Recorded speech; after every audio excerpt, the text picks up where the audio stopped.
صباح الخير. النهاردة يعني الجو العام كئيب شوية، برد، رطوبة عالية قوي، وضباب كثيف مغطي كل حاجة. فعلا جو يخض كده لوحده. بالظبط. المصادر اللي معانا النهاردة هي أجزاء من قصة فصل ثالث تحديدا، وهدفنا إننا نستكشف رحلة ولد صغير. رحلة مش سهلة خالص، واضح إنها مليانة خوف وإحساس بالذنب. أيوة، وسط المستنقعات، مهمة سرية ومخيفة. القصة دي طبعا جزء من عمل أدبي. خلينا نشوف إيه اللي حصل معاه بالظبط. تمام، نشوف تفاصيل الرحلة دي وإيه اللي حس بيه. هو الجو نفسه كان مشكلة كبيرة.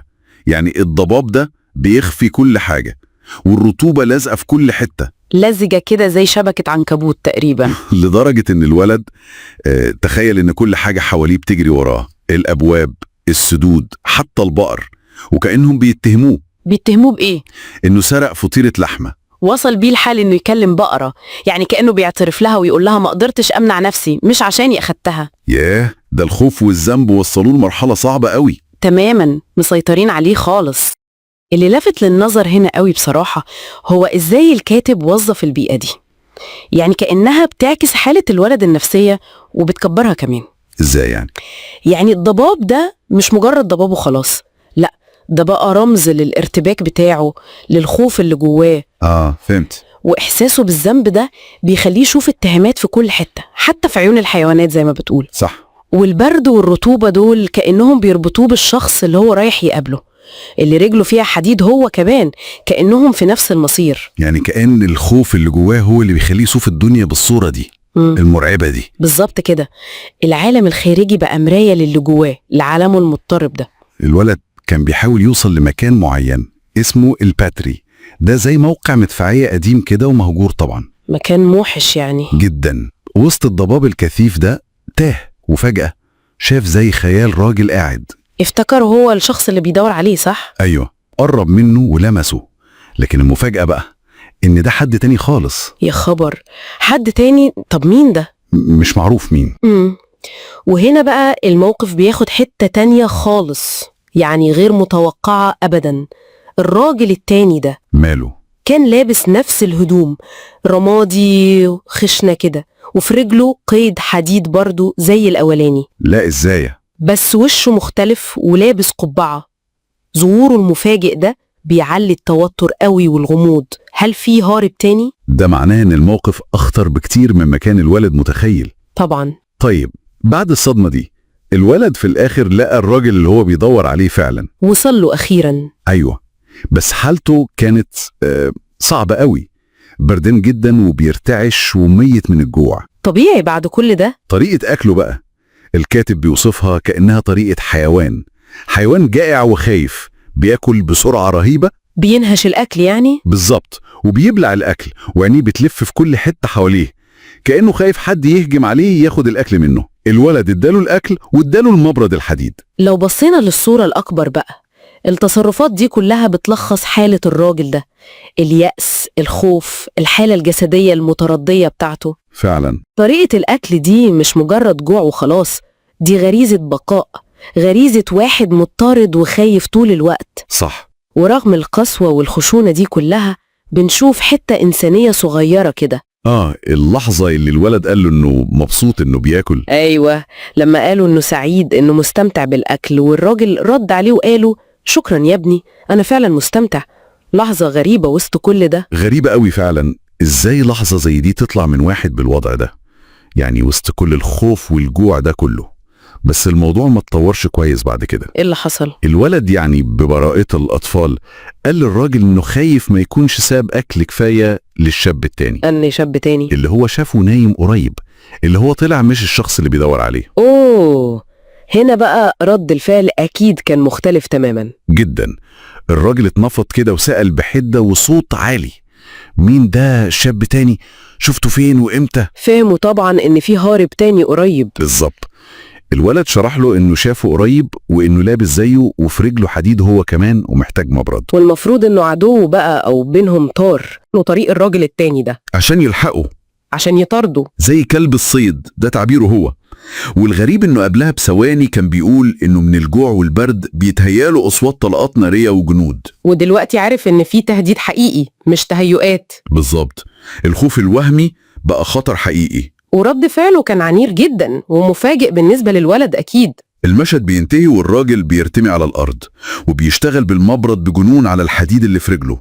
خلاص مش مهتم بالولد خالص ولا بوجع رجله اللي أكيد مجروحة. كل همه يفك القيد ويلحق الراجل التاني ده. يا ساتر. الولد طبعا خاف جدا وهرب، وآخر حاجة سمعها وهو بيجري صوت المبرد. الصوت ده لسه شغال وسط الضباب الكثيف.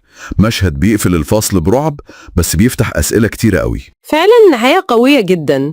احنا كده شفنا رحلة يعني مرعبة لولد صغير وسط أجواء كلها ضباب وخوف وإحساس بالذنب. وقابلنا شخصيتين هربتين. أيوة، والاتنين في حالة يأس شديد. واكتشفنا كده فجأة إن في بينهم عداوة عنيفة جدا ظهرت في آخر لحظة. القصة سابتنا مع المشهد ده، مشهد المطاردة المحمومة وصوت المبرد في الخلفية. وده بيخلينا نتسائل إيه ممكن يكون سبب الكراهية الرهيبة دي بين اتنين يعني بيمروا بنفس الظروف الصعبة ونفس المصير المجهول؟ سؤال مهم فعلا. وإيه طبيعة العلاقة اللي كانت بينهم أو الخيانة يمكن اللي المحادثة القصيرة قوي دي كشفت حتة صغيرة منها؟ ده سؤال فعلا واحد ممكن يفكر فيه بعد ما الولد سابنا في الحيرة دي وسط الضباب وصوت الحديد. Okay, so let's jump into this. Imagine a really unsettling morning. We're talking thick marsh mist, damp, grimy. Almost clinging, right? Exactly. The description says the damp on the window looks like, well, goblin tears, and the mist on the hedges, like spider webs. It paints a picture of real isolation. Very atmospheric, sets a definite tone. And in the middle of this, there's a young person on an errand. Seems quite alone in this bleak landscape. Boy. So our mission really for this deep dive using these text excerpts is to figure out what happens in this misty marsh. There's this significant encounter. We want to understand what it tells us. Yeah, cut through that fog, so to speak, that opening imagery, the personification. It really signals something grim is coming, doesn't it? Almost gothic. It really does. And the journey described, it feels like, well, a bit of an ordeal. The mist is so thick, the narrator feels like the land itself is confronting them. Gates just appearing, dikes, even the cattle seem like they're charging. That sense of being watched or judged even by the landscape. Yeah. And there's that specific detail about a black ox with a white mark. Oh, the one with the clerical air. That's the one. It makes the narrator feel guilty, apparently, leading to this muttered apology to the ox. What do you make of that in this setting? Well, it's fascinating. It could suggest, a deep-seated guilt in the narrator, maybe just amplified by the sheer isolation and creepiness of it all. Right. Or maybe it hints at a world where everything feels like it's passing judgment. Even nature. Interesting point. And the destination is the Battery. Somewhere linked with future fun times. Lurks. With a character named Joe. A little glimmer of hope, maybe. Something Right. normal to look forward to. A stark contrast, yeah. But the fog messes things up. Our young person gets lost, essentially. And instead of Joe, they stumble across someone else. Sleeping. So the mist isn't just atmosphere. It's actively disorienting. It forces this unexpected turn. Exactly. It heightens the tension because the plan goes wrong immediately. You're suddenly off the map. And who do they find? Well, that's the shock. It's another man, not Joe, but dressed similarly coarse gray clothes, and he's got an iron on his leg. Ah, so likely. Likely an escapee, yeah. He's described as lame, hoarse, shivering cold, but the face is different, and he's wearing this sort of flat, broad-brimmed hat. And his reaction when he wakes up. Immediate panic, lets out an oath, takes a swing, a weak one, apparently, and then just bolts. Vanishes back into the mist. Wow, just pure fear and flight. Tells you everything about his situation, doesn't it? Any encounter is danger. Absolutely. Total desperation. The weak blow shows how vulnerable he is, despite the reaction. So after that unsettling moment. Right. Shortly after, the young person finds the man they were actually looking for. The text calls him the young man. Good. And he's in a bad way, too. Limping, hugging himself, shaking with cold, intensely cold and hungry. So relief at finding him, but still tense. A different kind of vulnerability compared to the first guy who ran. Definitely. It shows maybe different responses to the same awful situation, right? One flees aggressively, the other is just... The suffer. It suggests how differently people cope or don't cope under extreme pressure. So the provisions are handed over. There's a file, some brandy, and food. What kind of food? Let's see. Mincemeat, a meat bone, bread, cheese, and a pork pie. Quite a haul, actually. And how does he take it? The man. The description of him eating the mincemeat is intense, almost animalistic, it says. Hurried, less like enjoying food, more like grabbing fuel. Survival mode kicking in. Totally. And even as he's eating, he's suspicious, asking if he's being tricked, if anyone else was brought along. Understandable, I suppose. Trust would be a luxury he can't afford. Suggests maybe bad experiences already. Yeah, paints a picture of constant fear, constant deprivation. And his physical state. You said he was shivering. Violently shivering. He actually says he thinks he's got the ague, the fever from lying out on the marshes. Brutal conditions. Then there's a sound, maybe real, maybe imagined, it's not clear, but it immediately sets him off again. Back to the paranoia. Instantly. Were you followed? That sort of thing. This fear of recapture is just relentless. It shapes everything. It's a psychological prison as much as a physical threat, isn't it? Constantly scanning for danger. And the way he eats. There's this comparison to a large dog. Oh, how so? Strong, sharp, sudden bites, swallowing too fast, looking around warily between mouthfuls.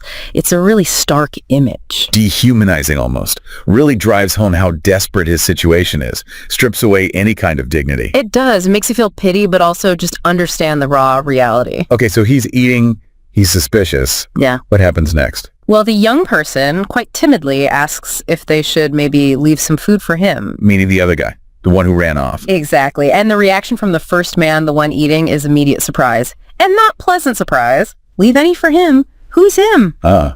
Not exactly solidarity among escapees then. Seems like it. Almost territorial, defensive. Why do you think that is? No empathy for someone in the same boat? Could be pure survival instinct. A scarcity mindset, every scrap is for me. Or maybe there's history there. Maybe they're not just two random escapees. That's a thought. Because when the young person explains, oh, I saw another man asleep near here, dressed like you, but he had a hat. What happens? The man grabs their collar, physically grabs them. All that suspicion flares right back up. He sees the other man not as a fellow sufferer, but purely as a threat. Wow. That's a strong reaction. Suggests something deeper than just general paranoia. Maybe something specific about this other man. The young person adds more details. Says the other man was dressed similarly, wanted a file too, and mentions hearing cannon fire the night before. Cannon fire? Yeah. Like from the prison hulks. Signaling an escape. Presumably. And the first man seems really agitated by this, starts muttering about hearing guns, voices, seeing soldiers. His paranoia just skyrockets. Still completely haunted by the escape and the chase. The sounds are triggering him. But then comes the clincher. The young person mentions one more detail about the other man. The one with the hat. What is it? He had a badly bruised face. A bruised face. Oh, Okay. yeah. And the first man's reaction? It's violent. He strikes his own cheek. Hard. Mercilessly, the text says. Whoa. Okay, that changes things. That's not just paranoia. That suggests connection, guilt, responsibility, fear of payback. Something complex, definitely. That specific detail, the bruised face, hits a nerve. A very raw nerve. Suddenly makes you wonder if he caused that bruise. Exactly. And his whole focus shifts instantly. He shoves the food away, food he desperately needed moments before. Right. Demands to be shown where the other man is. Show me the way he went. I must find him. And he wants the file now. So finding this other man becomes the absolute priority. Over food, over warmth, over his own safety almost. Completely. Whatever the connection is, whatever the threat or unfinished business, it's overwhelming. It suggests the danger from that other man feels more immediate or more significant than the danger of recapture, doesn't it? It really does. And the scene ends there almost. The young person leaves, and the last image is of the first man down on the damp ground, Doing what? filing at his leg iron with this manic energy. Yeah. Ignoring the pain, ignoring everything else, just filing. Oh.